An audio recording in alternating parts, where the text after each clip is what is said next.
You speak about asking people not to talk about succession. Speak up. You speak about asking people not to talk about succession, but when the party itself is moving around issues of succession, going with slogans 2030 and the like, and ministers of government pushing those agendas in the public, how then do you want to control the discourse of saying, let's not talk about succession, when as your party you are in the forefront having that discussion? The party pronounces itself in resolutions. And we had a conference in Bulawayo of the party. And the party is saying we are happy with the president. Let him talk.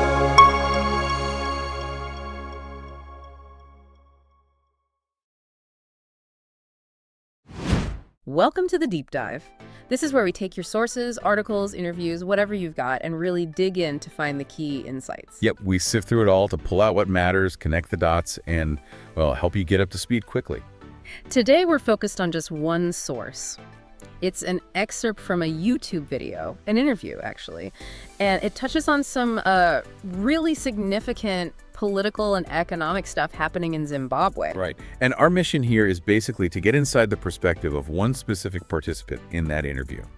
We'll look at their views on succession, history, the economy, party stuff, even Africa's role. All based strictly on what's in this video excerpt you sent us. Exactly. Just what the source says. Okay, let's dive in. So right off the bat, this source seems to highlight a major tension around political succession, doesn't it, within ZANU-PF and the country? It does. The source states pretty clearly that the party itself, like through conference resolutions, is pushing for the current president to stay on until 2030. And they call that what was the phrase? A legitimate aspiration. That's the framing. It's coming from the members, supposedly. Okay, but then almost in the same breath, they talk about the president's own position. Yeah, according to the source, he identifies as a constitutionalist, meaning, he follows the rules, the term limits in the Constitution. So he plans to leave in 2028 after his 2 terms are up. That's what the source claims, he says. Correct. And this is where they make a really sharp distinction. The source says, look, a healthy debate about who comes next, that's okay. Right. But what's wrong, in their view, is people pushing for immediate succession. Or, and this seems key, trying to subvert the constitutional order, going outside those term limits. They even get specific about criticizing people who give a platform to those trying to circumvent the Constitution. Seems like a sensitive point. Very. The source suggests the focus needs to be on the president delivering on his 2023 mandate. 2028 is still a long way off. Fair enough. And the source argues he is delivering. Oh yeah, quite strongly. They mention palpable prosperity, these big projects, and even specifics like Zimbabwe becoming a leader in steel and lithium sectors. Hallmarks of success in their telling. Right, and this ties into how they see the voters' role. Mm-hmm. The source argues people vote for someone with a plan to make your life better. It's not the voters' job, according to them, to nominate successors. So wrapping up this point, the source's big argument is that there is this push for premature forcing of a succession. Trying to get rid of a constitutionally elected president now. And that's described as wrong and something that really, in a sense, infuriates the party base because they want him to finish his term. That's the picture painted by the source, yes. Which naturally leads to the next big question the interviewer raises. The Mugabe comparison, exactly. If removing a constitutionally elected president is wrong now, what about Robert Mugabe in 2017? He was also constitutionally elected. Right. And the source provides a detailed justification for that removal. It's crucial context from their perspective. Okay, lay it out for us. What's their reasoning? According to this source, Mugabe had decided somewhere along the line to create a dynasty. He was pursuing his own succession plan outside of the people's will, is the claim. And they used some pretty vivid language there. They did, claiming he turned his own home into a courthouse of intrigue against the Constitution. Quite a phrase. Wow, okay. And they bring in the war veterans. Yes, critically. The source emphasizes that the veterans were the ones who originally put Mugabe in power, referencing the struggle, the Mao document. So the argument is he was betraying the revolution. Essentially, yes. Turning the people's sacrifice into a family dynasty, which the source calls the antithesis of the revolution. He couldn't say it was his war. And was there a specific trigger event mentioned? There was. The source points to when Mugabe's justice minister allegedly tried to neutralize the army by imprisoning all the generals. That sounds significant. According to the source, that attempt, based on these dynastic pretenses, was the final straw. It caused the people of Zimbabwe and their army to unite. Because the country was born from that unity. That's the justification given, that the nation arose from the unity of the people and the army, and they wouldn't tolerate that kind of nonsense, as the source puts it. It's framed as Mugabe himself undermining the state. So the source draws a fundamental difference. The current president is a constitutionalist. While Mugabe became a dynastic pretender. They even mentioned that alleged comment about his wife being the new queen and his ghost ruling from the grave. Asking, what sane country allows that? Right, and the source insists this isn't about revising history or their view on Mugabe. It's about being consistent as revolutionaries. Consistent? How so? They describe a tradition of ZANU-PF, basically. Whenever a leader becomes bigger than the revolution, we deal with them. So if a leader stops serving the revolution, we removed them, and the people supported it. That's the claim. They call this the winnowing of the identity of the revolution of Zimbabwe, like a purification process. It's a very specific interpretation of their own history. It is.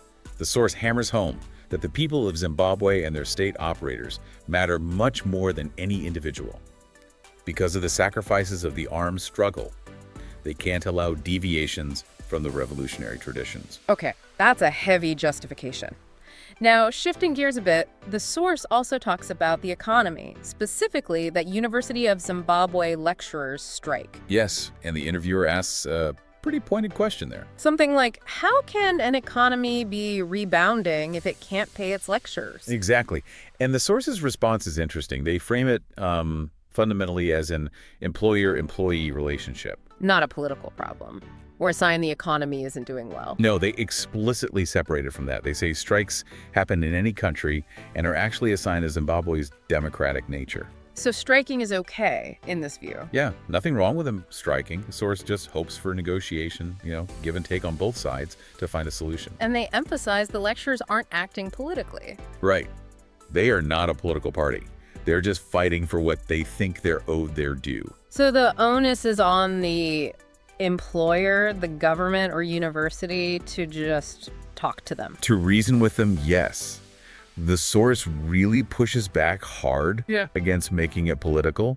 They even compare it to people arguing in a pub after drinking. A pub brawl? Seriously? That's the analogy used. The point being, it's just about money remuneration, not about challenging the government or the system. And they mentioned the Ministry of Labor stepping in. The source expects the ministry to get involved to help resolve it, mostly because the students are the ones who will suffer if it drags on. Okay.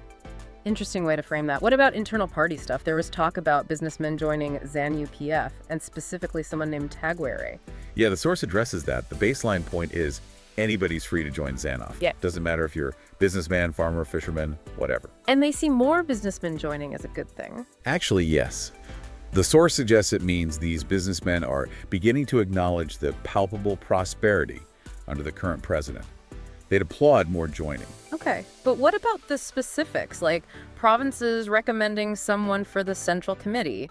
That Tagwere example. The source presents that as just, normal internal party procedure. Provinces make recommendations, send resolutions, and the party leadership reviews them and makes a decision. Standard stuff, apparently. But there's a catch, isn't there, about why people join? Ah, yes, a big one.